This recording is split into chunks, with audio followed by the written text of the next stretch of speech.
Coucou mes amours, bienvenue dans les chroniques de Malaika. Aujourd'hui, nous allons faire notre petite revue critique de la série de Monsieur à l'œil, une autre nuance de mal, épisode 7. Ça commence avec le prédateur qui est là en train de boire et puis Sylvie arrache son verre de whisky. Elle dit, qu'est-ce que tu fais? Maintenant, je vais te poser une question, d'accord? Et j'aimerais que tu puisses me répondre. Qu'est-ce qui se passe? Le prédateur demande, qu'est-ce que tu fais? Qu'est-ce que tu es en train de faire? Pourquoi est-ce que tu as arraché mon verre de whisky? Elle dit, écoute-moi, je vais te poser une question. Qu'est-ce qui se passe avec la fille, la petite? Qu'est-ce que tu fais à Mirabel? Qu'est-ce qui se passe entre toi et Mirabel dans cette maison?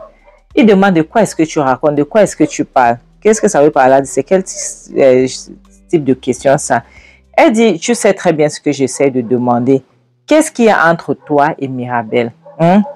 Pourquoi est-ce que j'étais ici dans cette maison, tout allait bien, à peine je sors, elle a découché, elle fuit, elle n'a pas dormi dehors. Pourquoi? Et non seulement elle n'a pas dormi dehors, et il dit, pourquoi est-ce que je me pose cette question? Qui es-tu déjà pour me poser la question? Tu n'as pas le droit de me poser cette question en passant. Et qu'est-ce que j'en sais? Pourquoi est-ce que tu me demandes? Elle dit, oui, tu en sais. Parce que toi, tu n'as pas dit à sa mère qu'elle a dormi 2 jours dehors. Et pourtant, j'étais ici hier, j'ai dormi avec elle et tout allait bien. Et tout à coup, elle a dormi 2 jours dehors. Et jusqu'à ce que sa mère la bastonne et sa mère la déshabille devant toi. Qu'est-ce qui se passe? Il dit, qu'est-ce que j'en sais? De quoi est-ce que je me mets? Qu'est-ce que j'en sais? Si sa mère décide de la punir, c'est quoi mon problème? Il dit, sa mère décide parce que toi, tu as menti. Et moi, je veux savoir pourquoi est-ce que tu as menti sur le nom de l'enfant. Et en passant, pourquoi est-ce que Mirabel a peur de toi? Pourquoi est-ce que Mirabel a si peur de toi? Lorsque sa maman voulait voyager, elle voulait à tout prix partir avec sa mère.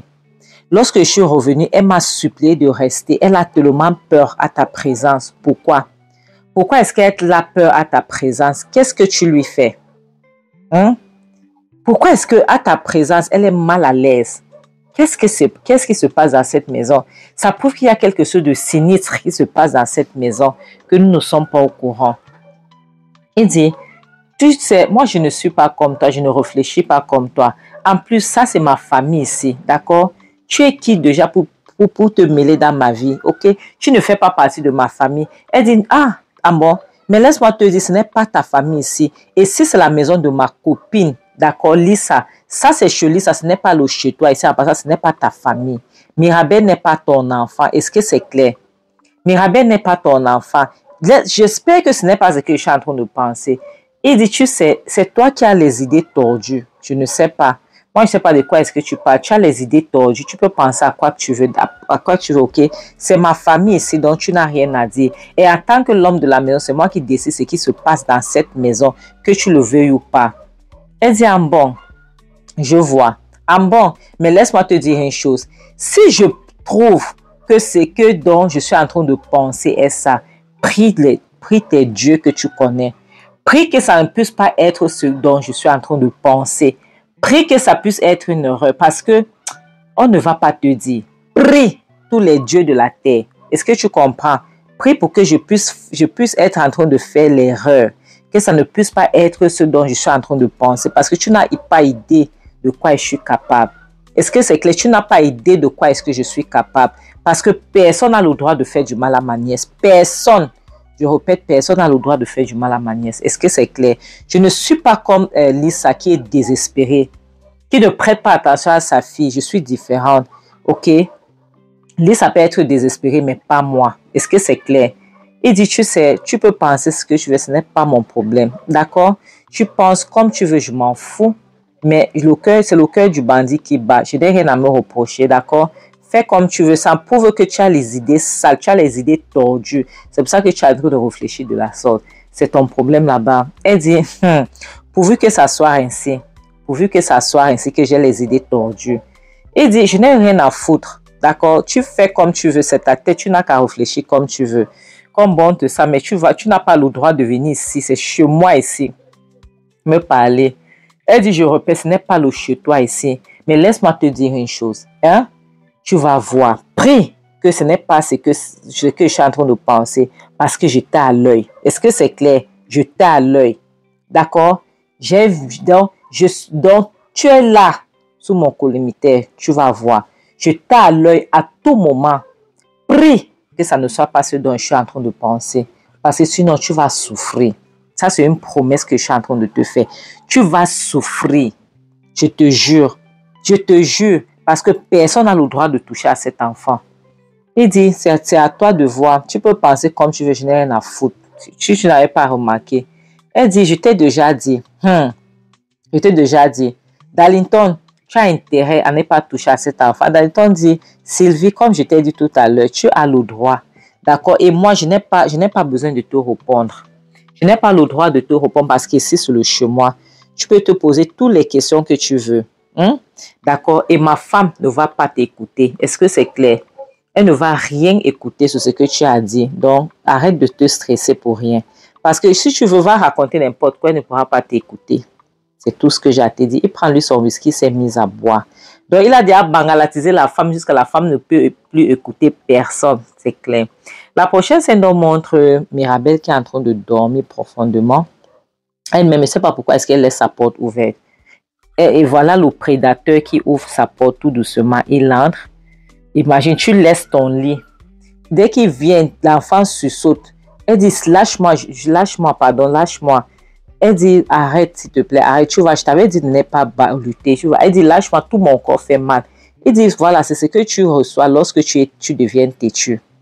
Ok, laisse-toi aller. Elle dit, non, je n'en veux pas. Je ne veux pas. Laisse-moi tranquille, s'il te plaît.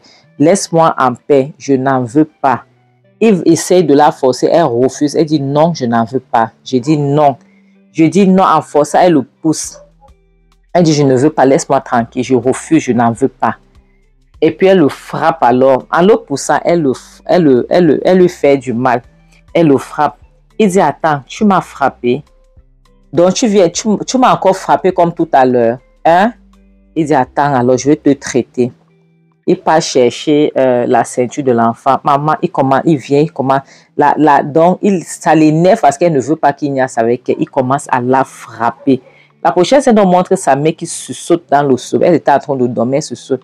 Elle dit que qu'est-ce qui se passe? Elle suit donc, c'est l'enfant qui crie, qui pleure. Elle saute donc pour aller voir ce qui se passe. Pourquoi est-ce qu'elle est en train de pleurer ainsi dans la nuit? La prochaine scène nous montre le prédateur qui est toujours en train de taper sur Mirabel très fort. Il est en train de taper. Il tapait vraiment parce que l'enfant ne veut pas nier avec toi, comme si c'était ta femme. Et sa mère vient, sa mère demande, mais qu'est-ce qui se passe ici? Qu'est-ce qui ne va pas ici? Pourquoi est-ce que tu es en train de la frapper comme ça? Qu'est-ce qui se passe? Pourquoi est-ce que tu la frappes ainsi? Qu'est-ce qui ne va pas? Il dit, tu peux imaginer que je disais que je viens ici pour voir comment est-ce qu'elle va. Si elle se calme, j'ai trouvé cette fille en train de niasse au téléphone. Elle est en train de faire l'amour au téléphone avec un garçon là. Imagine, donc elle est déjà allée très loin comme ça. Cette fille, c'est déjà une poufiasse. Tu peux imaginer, elle est déjà allée trop loin. Elle pleure, dit, maman, ce n'est pas vrai. Maman, s'il te plaît. Il dit, imagine. Et puis sa mère alors n'écoute. Elle dit seulement que donne-moi la ceinture là. Donne-moi cette ceinture là. Elle veut montrer à cette fille de quel bois je me chauffe. Elle commence à frapper l'enfant. Elle frappe l'enfant. Seigneur. Maman, elle frappe l'enfant. Elle est en train de frapper. Et le gars est placé là. Maintenant, il fait semblant. Il arrête. Il dit que arrête bébé, arrête. Il la rattrape. Arrête. Elle la frappe, elle arrête. Elle dit, c'est quoi ça? Tu veux me souiller pourquoi? Qu'est-ce que je t'ai fait l'enfance? Tu veux me souiller pourquoi? Tu ne peux pas me ridiculiser. Tu ne vas pas me souiller. Est-ce que c'est clair? Elle s'est mise à pleurer. Elle n'arrive même pas à parler. Elle s'est mise à pleurer. En tout cas, on a déjà bangalatisé sa mère. Qu'est-ce qu'elle va dire? Elle dit, tu ne fais que me souiller depuis. Qu'est-ce que je t'ai fait? Mais je vais te traiter. Tu ne vas pas devenir une waka sous mon toit. Jamais de la vie. Je vais te traiter. Tu vas voir. Elle dit, arrête, je n'arrive pas à imaginer. Cette fille est déjà allée trop loin comme ça. Imagine que j'entre ici, que je veux voir si elle dormait déjà. J'ai trouvé au téléphone carrément en train de faire l'amour avec ce garçon-là. Imagine, on doit devoir arracher son téléphone. Il faut la discipliner. Il faut la punir, il faut arracher son téléphone. Vraiment, elle a besoin qu'on prenne son téléphone. Imagine, c'est quoi ça? Tu es déjà allé loin comme ça. C'est quelle histoire ça? Oh, c'est pas vrai. C'est pas vrai. Sa mère s'énerve, alors elle se retourne pour sortir de la chambre. Seigneur, ça fait mal. Ça fait vraiment mal. Elle quitte la chambre, elle quitte les lieux. Elle s'en va. Et l'enfant, elle regarde le gars. Donc, pour dire que donc tu me regardes, tu mens. Le gars la regarde avec un air pour te dire qu'il va te traiter, il va te chou le corriger. L'enfant même, il faut qu'on te tape parce que tu es trop bête. Parle, tu ne veux pas parler. Tu veux protéger le gars, non, protège-le. Minalmi. Elle pleure, ça va mal. La prochaine scène nous montre Lisa qui passe s'asseoir dans sa chambre. Commence à pleurer. Son gars maintenant vient et écoute bébé, arrête s'il te plaît, ne pleure pas. Ça va? Ne pleure pas, ce n'est pas de ta faute, d'accord? Ce n'est pas de ta faute. C'est que tu sais, on doit la punir. On doit donner plusieurs bastonnades comme ça pour qu'elle puisse changer. Tu as compris, non? Avec son baston comme ça, chaque fois, elle va changer. Et il faut qu'on interdit les choses. On doit arracher son téléphone. Tu comprends? Et je suis là pour t'aider. Je suis là pour pour la discipliner. T'inquiète pas. Tu n'as rien à craindre. D'accord? Tout ira bien, t'inquiète, je suis là, bébé, je suis là pour toi. C'est pour ça que depuis que tu es là, je ne veux pas partir chez moi parce que j'ai envie de la surveiller un peu avant de partir chez moi. Tu vois un peu. Je veux faire rester un peu pour la surveiller avant de partir chez moi. C'est pour ça que tu me vois, je suis encore là. Donc, ça va aller, calme-toi, ok? Ça va. Et c'est pour ça qu'il faut que je puisse la discipliner comme ça. Avant qu'elle devienne ma belle-fille, elle est déjà une fille droite, d'accord? Je fais ça pour qu'elle soit une fille. Donc, c'est aussi l'âge là. Ne te dérange pas, c'est l'âge-là, elle va changer. Mais elle va changer lorsqu'elle aura déjà reçu bien de bastonnades. D'accord, calme-toi bébé, calme-toi, je suis là. Je vais m'en occuper. Elle dit merci beaucoup. Merci bébé. Je ne sais pas ce que je ferais sans toi. Vraiment, 1000 fois merci. Dieu merci que tu es là. S'il te plaît, aide-moi à la discipliner. Vraiment, aide-moi à la discipliner. D'accord? S'il te plaît, ne lâche pas prise. Merci de m'avoir soutenu. Merci de me soutenir. Il dit, bébé, je suis là pour toi. Je suis là pour toi. Je ferai tout pour toi, ok? D'accord? Calme-toi. C'est pour ça que je veux que tu puisses être calme. D'accord? Tout ira bien. Ne t'inquiète pas. Ça va aller. D'accord? Je suis là. Fais-moi confiance. Ça va aller. Je ne te lâcherai pas. Ok? Je suis là pour vous deux. Donc, vous êtes ma famille maintenant. Mais il faut que je la mette sur le droit chemin avant qu'on se marie. D'accord? Comme ça, lorsqu'on va se marier, elle sera une bonne fille. Ok? Ne te dérange pas, je suis là. D'accord? Elle dit oui, merci. Merci beaucoup. La prochaine, c'est nous montre Lisa qui est dans la cuisine en train de préparer. Et maintenant, voilà Mirabelle qui vient. Elle entre toute pâle là dans la cuisine. Elle dit bonjour maman. Comment tu vas? Maman se retourne. Elle la regarde. Elle dit ah, enfin tu t'es réveillée. Bonjour. Tu as oublié que c'est toi qui étais censé faire le petit déj aujourd'hui. Tu as oublié, madame. Tu as dormi. Tu as passé ton temps à dormir. Elle dit, maman, est-ce que je peux te parler? S'il te plaît. J'aimerais te parler si ça ne te dérange pas. C'est très important, maman, s'il te plaît. Je vais te parler. Ça m'a dit me parler. Tu veux me parler de quoi? Tu veux me parler de que tu es devenue une waka, hein? Que tu es déjà devenue une fille qui niaise déjà avec les hommes partout. Tu veux me parler de quoi? Qu'est-ce que tu veux me dire? Hein? Je suis désolée, je n'ai pas le temps de t'écouter. Imagine, regarde comment tu me souilles. Regarde comment tu me souilles devant ton beau-père. Et pourtant, je lui avais tellement parlé de toi, il avait tellement hâte de te voir. Maintenant, regarde comment tu me souilles devant lui. Tu ne peux même pas te respecter. Tu ne me respectes pas. Tu découches, tu niaises déjà avec les hommes. Hein? Toi, qu'est-ce que tu peux bien me dire? Toi, on n'a rien à se dire. Tu m'as souillé. Tu me fais honte maintenant. Tu me fais honte, je ne te reconnais plus. Donc, je n'arrive pas à croire que c'est toi, ma fille, que j'ai mise au monde. Vraiment, tu m'as souillé. Mirabelle, tu es comme ton père. Tu es inutile comme ton père. Un menteur comme ça, un manquognat. Qui m'a enceinté.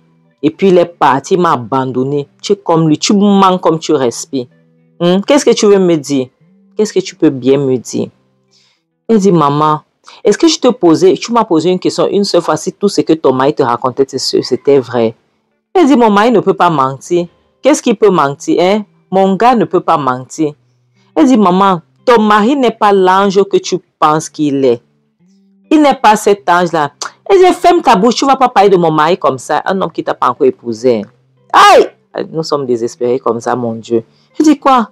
Tu es une menteuse comme ton père. C'est pour ça que je ne suis plus avec lui aujourd'hui. Si tu fais, tu veux partir t'abandonner là-bas. Oui, tu vas partir vivre avec lui parce que vous êtes les menteurs, vous deux là. Tu as compris, non? Les menteurs comme vous. Elle dit, maman, donc tu crois tout ce que cet homme te dit? Cet homme n'est pas l'ange qui prétend être.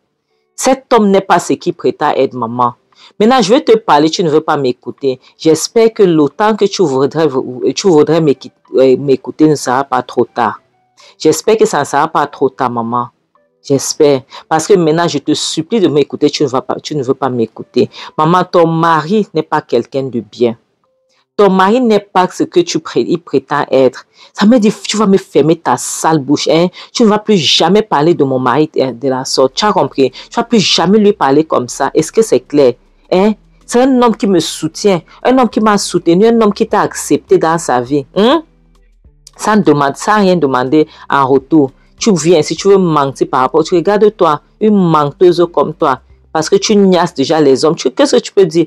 Elle dit, maman, je te dis que ton mari n'est pas ce qu'il prétend être. Insulte-moi comme tu veux, mais demain ne regrette pas. Lorsque tu voudras me parler, s'il se fait trop tard, il ne faudrait pas me regretter. Il ne faudrait pas regretter, pardon. Parce que cet homme-là, maman, tu n'as même pas idée de ce qui se passe. Tu n'as même pas idée. Ton mari n'est pas quelqu'un de bien. Aïe, ça me donne la poisse. Hein? Comment oses-tu parler de mon gars comme ça? Hein? Comment oses-tu parler de mon mari comme ça? Tu es malade, ta tête jette l'air. Hein? Tu es toc-toc, ça ne va pas. Une menteuse comme toi, qu'est-ce que tu veux mentir sur lui maintenant? Hein? Qu'est-ce que tu veux mentir sur lui maintenant? Regarde-toi. Qu'est-ce que tu veux lui dire maintenant? Dis-moi. Hein? Tu veux dire quoi? Tu n'es rien qu'une menteuse. Tu as compris, non? Dis donc, dégage. Hein? Dégage. Laisse-moi te dire, je veux rien plus entendre. Je veux plus entendre, je veux plus que rien puisse sortir de ta bouche. Tu as compris? Tu m'as fait honte. Tu me souilles partout. C'est toi qui te pavane partout avec les hommes. Maintenant, tu viens ici, tu veux te placer. Tu veux pas. Qu'est-ce que tu veux dire par rapport à mon mari? Sors de ma cuisine. Dis donc, dégage. Mets-toi dehors, Vas-y, vas-y, vas-y. Comme ça qu'il pousse l'enfant. Eh, Seigneur, il pousse cet enfant dehors. Mes amours, c'est ainsi qu'on va s'arrêter. Vous savez, apprenez à donner, à consacrer du temps à vos enfants. C'est-à-dire que quelqu'un va me dire que celle-là, elle parle quoi, elle n'a pas encore d'enfant. Consacrez votre temps à vos enfants. Voilà, cet enfant est venu pour parler à sa mère. Sa mère ne veut pas l'écouter. Sa mère la prend pour une menteuse. Oh père, qu'elle ment comme elle respire. Elle ment, elle ne dit pas la vérité. C'est qu'est-ce qu'elle veut? Elle veut gâter le nom de son mari. Tout ce qu'elle voit, c'est son homme. Sa fille veut gâter le nom de son homme. Elle croit à cet homme. Comment est-ce que tu vas donc, tu ne te poses pas les questions. Qu'est-ce que ton mari a quitté dans ton lit la nuit pour venir? Qu'est-ce qu'il foutait dans la chambre de ta fille à pareille heure? Tu vois seulement que ta fille, donc tout ce qu'il dit, c'est la vérité. Tu écoutes ce qu'il dit. C'est bon, il n'y a pas de problème. Tu tapes ton enfant. Tu maltraites ton enfant. Demain, lorsque l'enfant là va se pailler, oui, c'est qu'elle se paille maintenant parce que la violence va devenir trop. Qu'est-ce que tu vas devenir? Qu'est-ce que tu vas faire? Tu vois, c'est ton seul enfant et tu as déjà l'âge avancé. Tu veux te marier à tout prix. C'est ce que je disais tout à l'heure. Certaines femmes sont tellement désespérées. C'est comme si sans un homme, elles ne peuvent pas vivre. Comme si elles ne peuvent pas respirer. On les a coupé le souffle de vie. Arrêtez-moi ça. Pardon. Arrêtez ça. Le mariage n'est pas un fin en soi. C'est quoi? Le mariage n'est pas un fin en soi, mes amours. Avant de continuer, bonne année. Bonne année. Aujourd'hui, c'est le 1er. Bonne année. Aïe, Seigneur, mes amours, s'il vous plaît, arrêtez. Arrêtez. Vous aurez les ex-maris, les ex-femmes, mais vous n'aurez jamais les ex-enfants. Pensez à ça. Lorsque vous allez penser à ça, vous allez voir que vos enfants sont plus importants que vos relations. Oui. Comme je dis souvent, le mariage n'est pas un fin en soi. Mieux vaut être seul que d'être marié.